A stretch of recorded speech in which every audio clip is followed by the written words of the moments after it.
On tonight's CTV News, two of the big anchor projects are in jeopardy. Money for the aquatic centre in the east has been relocated elsewhere, and Arana Park's new additions are set to delight animal lovers.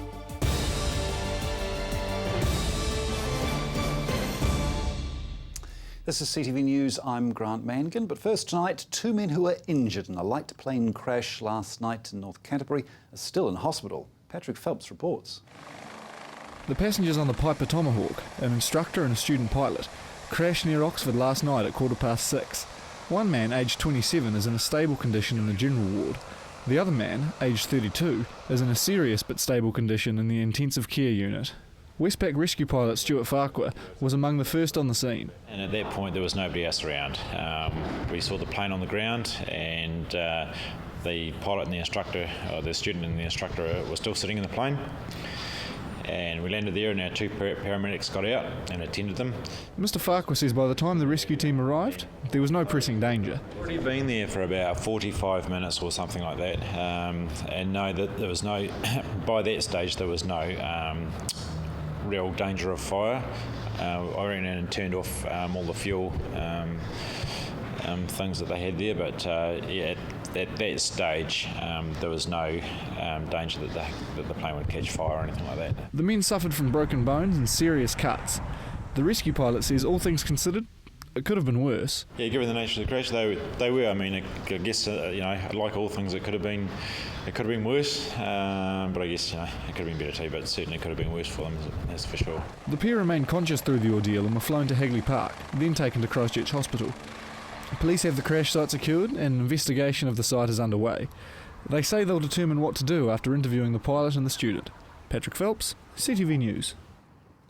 The Christchurch Convention Centre, the government's main anchor project, could be downsized. This after a market sounding suggesting a 2,000-seat venue could be ambitious. The revelation comes from official papers released to the Green Party. The Crown refused to release the business case for the $284 million taxpayer-funded complex. Green List MP Eugenie Sage raised concerns about the project. Green MP Sage says the public need to know if the convention centre has become an empty, expensive white elephant. Eugenie Sage says a new convention centre, replacing the one damaged in the 2011 earthquake, will compete with similar facilities in Auckland and Queenstown. The business case for the facility is believed to have gone before Parliament. Earthquake Recovery Minister Jerry Brownlee gave no comment. A SERA spokesman says there has always been flexibility around the anchor projects. The revelation comes from official papers released to the Green Party. The Canterbury Earthquake Recovery Authority says both parties, the government and the Christchurch City Council, accept the project structure and specifications will need to be confirmed for each anchor project.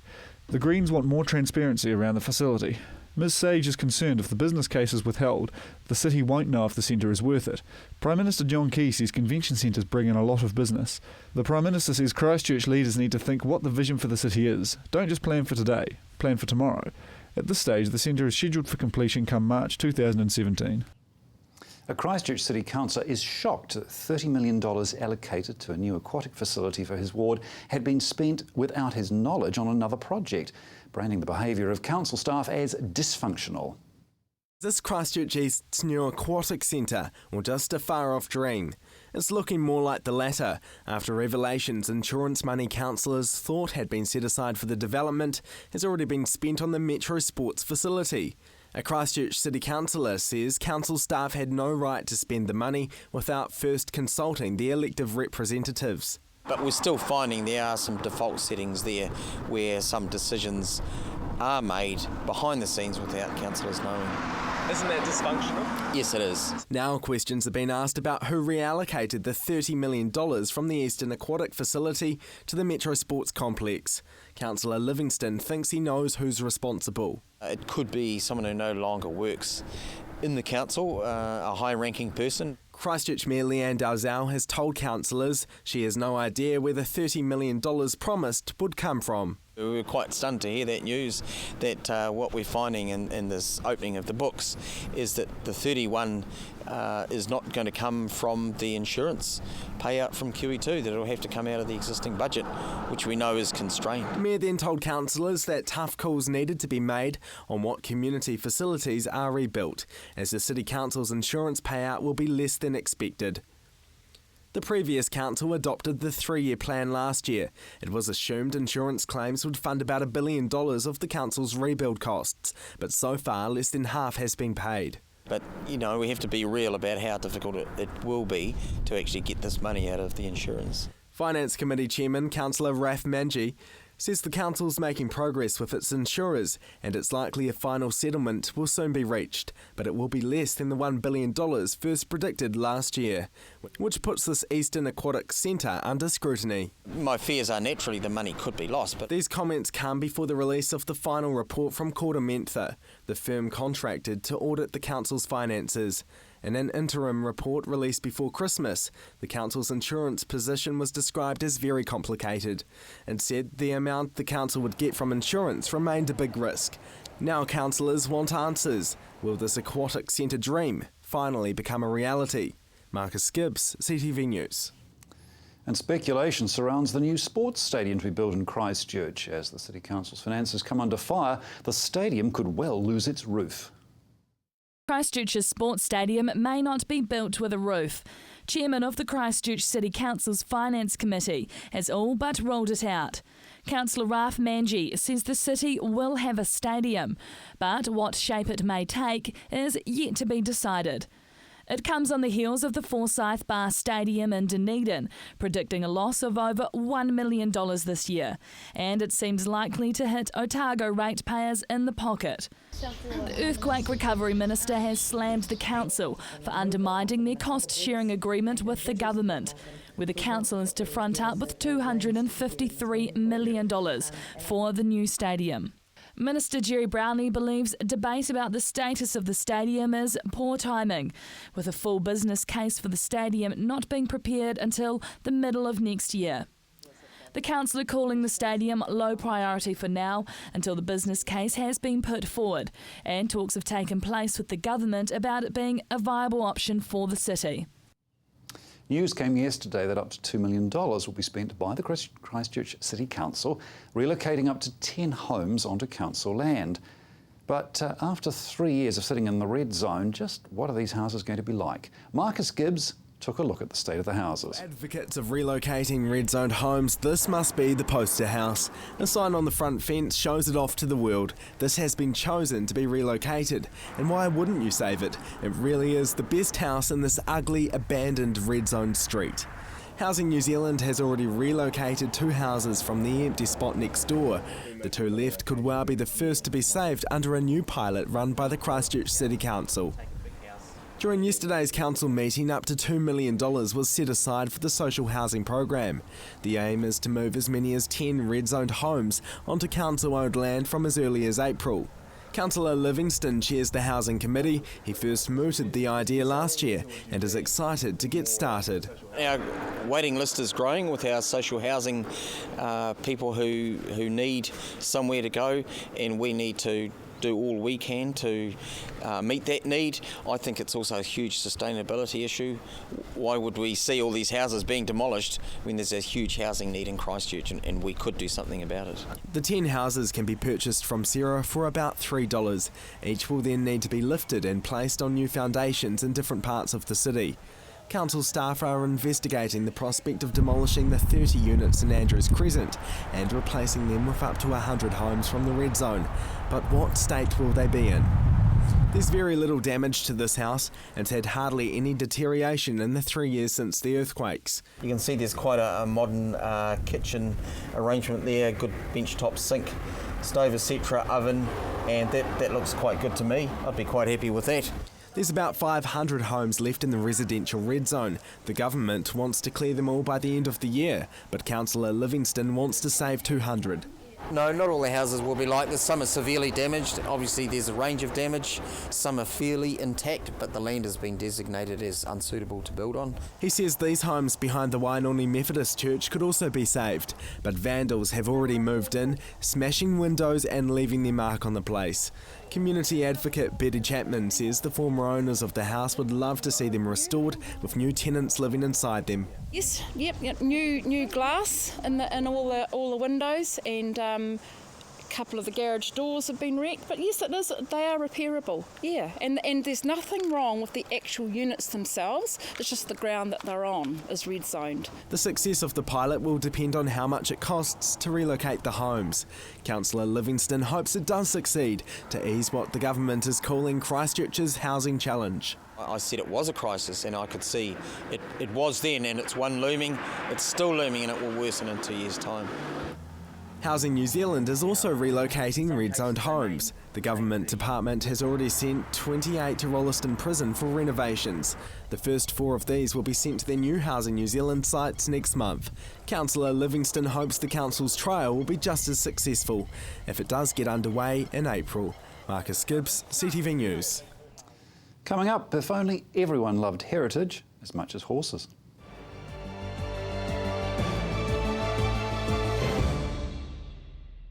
Hi, let me introduce myself. My name is Gerard Smith, the host of the Baby Boomer Chat Show, The Beat Goes On.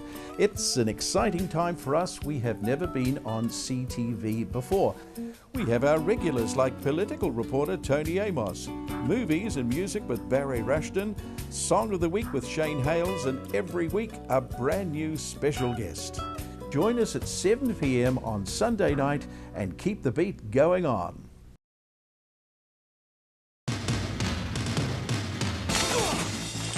It's on, like Taiwan. Freeze, police!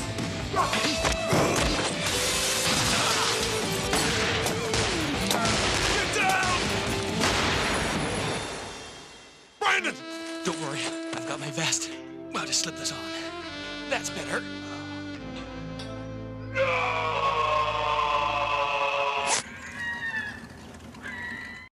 Take Note Ferrymead is an important part of the local community, providing real personalised service. Locally owned and operated, our store has a New Zealand Post Agency service and lotto, all part of meeting the needs in our local area. Because we're local, we tailor our range and special offers just for you, including a great range of books, stationery, cards, magazines and gift ideas. Take Note Ferrymead, open 7 days. The Pawn Shop is buying gold now. Got a half-broken necklace? The Pawn Shop will buy it. Old earrings you haven't worn in years? The Pawn Shop will buy them too. The Pawn Shop will buy anything gold. Beautiful, broken, treasure or trash, the Pawn Shop will give you cash on the spot. Come along to the Pawn Shop to view our huge range of new and used jewellery. Everything's as good as gold at the Pawn Shop. 77 Ferry Road and 396 Blenheim Road.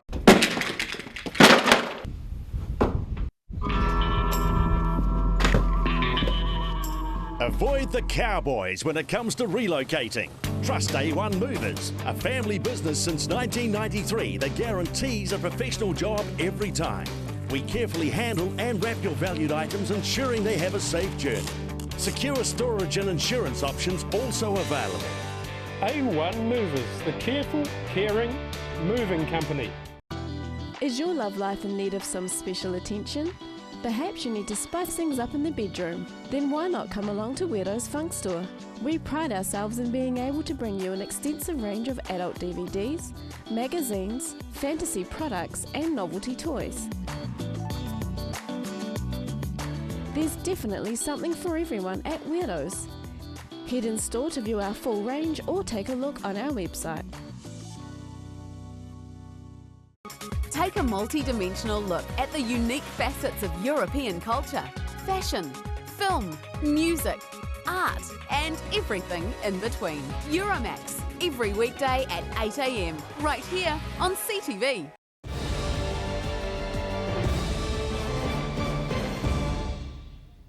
Everyone loves heritage buildings, unless they own one. That's the message coming loud and clear from many property owners in the private sector. Do they have a point? And is there a way to save our few remaining heritage buildings without placing an unfair financial burden on the owners? The sorry state of many of Christchurch's heritage buildings after the earthquakes was only made worse as the wrecking ball finished so many of them off. A frenzy of demolition cleared out entire blocks of Victorian commercial buildings from Litchfield Street, Manchester Street, Colombo Street and City Mall. No sooner had the dust settled on the empty commercial sites when the Anglican Property Trust announced their intention to demolish the earthquake-damaged Christchurch Cathedral. The decision polarised public opinion, and 3 years on, the battle still rages. While the cathedral is the most high-profile heritage building facing demolition, there are many other heritage buildings that could face a similar fate. Heritage building owners have been portrayed as the bad guys, but in many instances they've also been victims of the earthquakes. Owners of heritage buildings pre-earthquake were under the impression that they still had a useful economic life and that they could pay off their mortgage by leasing out cheap spaces that would cover that, and perhaps they could think about how they might redevelop that in 5 or 10 or 15 years' time. The problem has now become acute because they've got a building which can't be used. It is very expensive to strengthen. And you know, there's not yet an obligation to repair a building. Generally, when you're told to make something safe, there's always 2 roads to make something safe. One is get rid of it, and that is all. You know, it's always, or often for a heritage building, it's by far and away the easiest and lowest cost thing to do, because even repaired a heritage building won't have the life and will have greater maintenance costs than a new building. Advocates argue that heritage buildings are worth saving. Is it reasonable, though, for the community to expect the private sector to splash the cash to save heritage buildings for the benefit of the public? Is there an alternative approach to just placing restrictions and costs on building owners? If someone wants to place constraints on how you're going to use your property, which are extraordinary, above and beyond sort of Resource Management Act constraints, to say, well, no, you can't actually demolish this building, or if you come to alter this building, you've got to do it in such and such a way, that's a significant economic impact on the business or building owner. And there is a very good argument that it should be compensated. And if, in fact, they're saying, well, you can't demolish it, you can't fix it that way, you can't use it for that use, then the building owner should be able to say, well, if that's what you think, you have it at market value. There is a good argument for that. And it's an argument that finds favour with heritage author and university professor Dr. Ian Lockhead. There's even an example of how a previous government stepped in to save a heritage building. There is, of course, a precedent for that kind of action with Old St Paul's in Wellington. It was built as the pro-cathedral for Wellington, and when the new St Paul's Cathedral was completed, the Anglican Church wanted to dispose of the building. And of course it was recognised as a really significant timber Gothic building. The government stepped in and purchased it. It's now administered by the Historic Places Trust. And ultimately I think that's may well be the solution for Christchurch Cathedral. So maybe there is a way forward to save heritage buildings for the community. The latest additions to Arana Park arrive at the start of the Chinese Year of the Horse. Emma Cropper went to the zoo to meet the new animals. Crystal and Pearl are the newest members of Arana Wildlife Park's family. They're a mystical fairy tale-like animal and a rare breed called Gypsy Vanners. These guys are fantastic. They're just so mild-mannered and sweet and just haven't got a nasty bone in their body. They're absolutely perfect for the setting. The pair made a grand arrival at the park earlier in the week, ready to be on display to the public.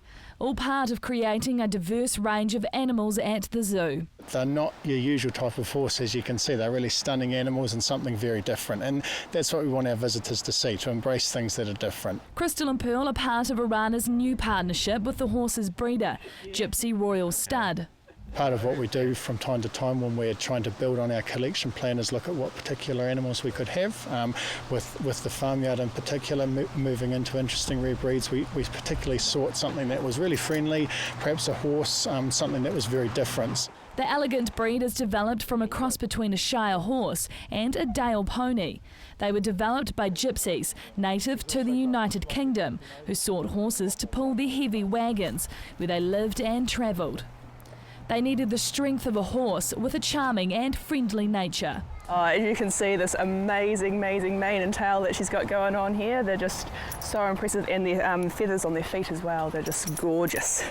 But while the park is building on their wildlife collection, like much of the city, they've gone through its fair share of challenges over the past 3 years. Like everyone in this region, we've become accustomed to setbacks, I guess, unfortunately, with earthquakes and snowstorms and floods and then tree damage. We've had our fair share of setbacks, so it's really nice to be opening a brand new exhibit and welcoming something new and positive to the zoo. Once Pearl and Crystal have adapted to their new home, they'll be taken on guided walks around the park. Emma Cropper, CTV News. Still to come, we have the sport, traffic and weather updates for the weekend.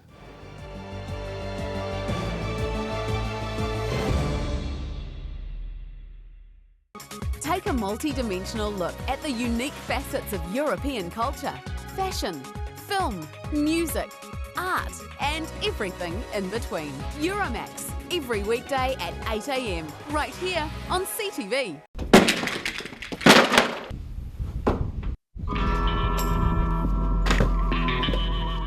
Avoid the cowboys when it comes to relocating. Trust A1 Movers, a family business since 1993 that guarantees a professional job every time.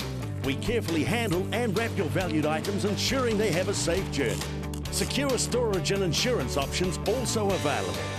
A1 Movers, the careful, caring, moving company. My son's helped me greatly with my independence now that I've got more mobility. Mum, I've been looking into stand assist chairs from More Mobility. They recline back with a footrest, then when you want to get out of them, they stand you up. You can even sleep on them. More Mobility can bring one out for a free trial. There's even electric beds too. What do you think? For more range and more expert advice, see More Mobility, corner Clarence and Princess Streets off Blenheim Road. What a difference More Mobility makes. Just 20 minutes drive from Christchurch and nestled in the tranquil surroundings of Littleton Harbour is Canterbury's best kept treasure, Living Springs. The perfect setting for large or small conference groups, team building and development, weddings and special events. With accommodation and catering options available, our facilities and recreational activities are ideal for any occasion.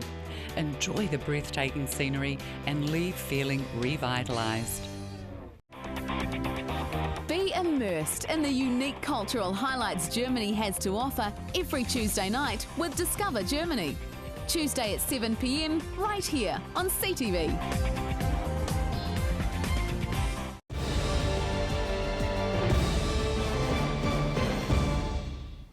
With the week at an end, here's a preview of the upcoming weekend's sporting action.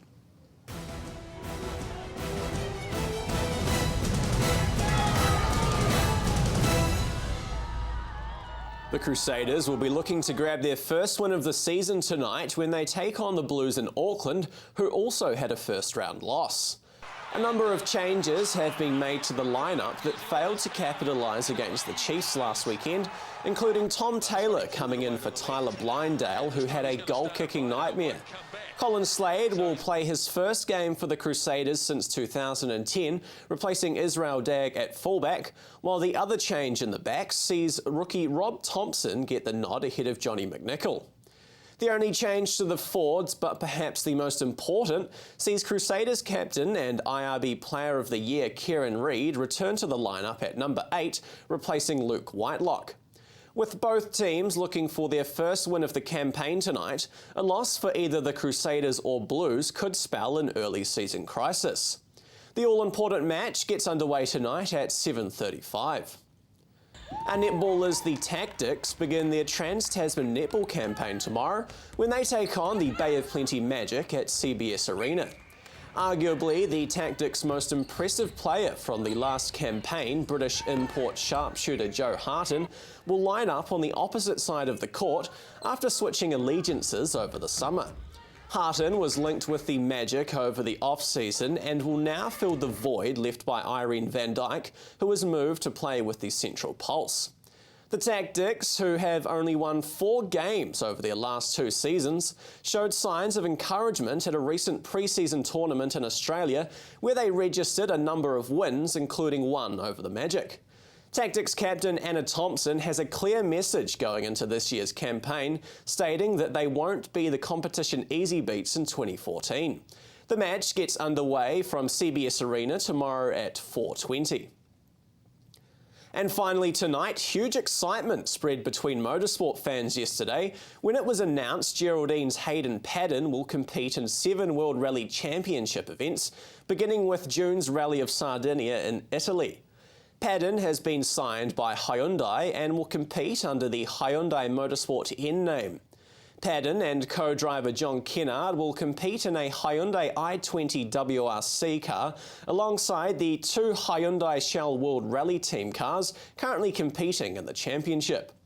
Paddon now becomes the first Kiwi to secure a professional contract to compete in the World Rally Championship and has taken another leap forward in his dream to become World Rally Champion. With no Rally New Zealand on this year's calendar, the closest Paddon will get to home support is when the WRC visits Australia in September. You're up to date with the latest in local sport. I'm Gordon Finlater for CTV Sport.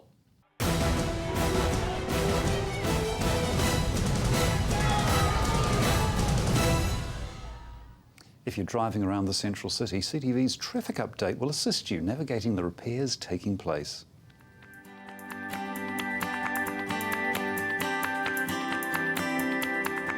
Hello travellers, I hope your week was smooth on and off the roads. To help you plan your journey around the central city, here's an update on major roadworks which may cause delays from Monday.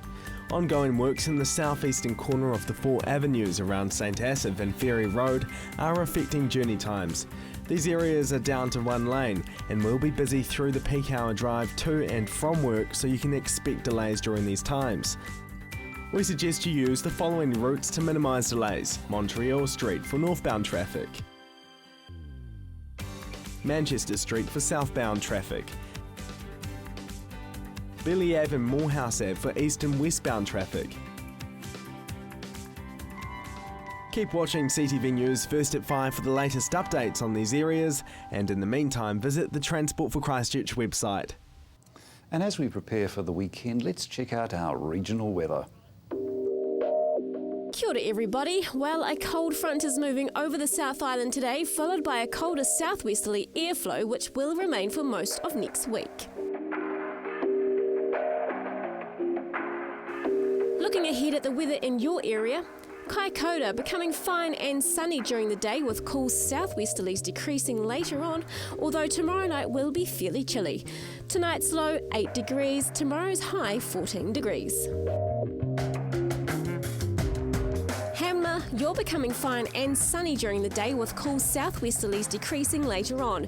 You can also expect a cooler Saturday evening. Tonight's overnight low 7 degrees and tomorrow's high 18 degrees. Rangiora Kaipoi, you can expect an overnight low of 8 degrees tonight, looking fine but cool in North Canterbury tomorrow with cloud breaking and clearing later on. Tonight's low 8 degrees, tomorrow's high 15 degrees. Christchurch, you're looking fine for your Saturday, but it will be rather cold with a chilly southwesterly breeze expected. A low of 8 overnight, with tomorrow at a high of 15 degrees.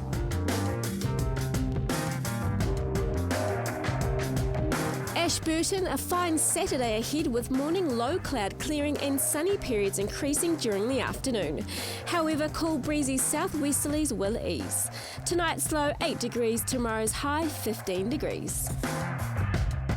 Timaru, becoming fine and sunny during the day with cool southwesterlies decreasing later on tomorrow.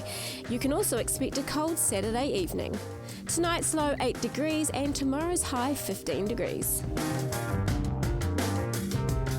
In other areas now, while Culverden, you can expect a high of 18 degrees. Darfield, Methven, Akaroa and Leaston all on 15 degrees. Arthur's Pass and Greymouth also at 18 degrees. Looking ahead for Canterbury, fine and mild on Sunday with moderate northerly winds and some high cloud. A period of cold southwesterlies and showers developing later in the evening. Monday and Tuesday, cloudy with showers at times, although you can expect long dry spells as well. It will be cold with strong gusty southwesterly winds. That's your weather for Friday. Enjoy the rest of your evening. And that's CTV News for Friday. I'm Grant Mangan. Have a great weekend and good night.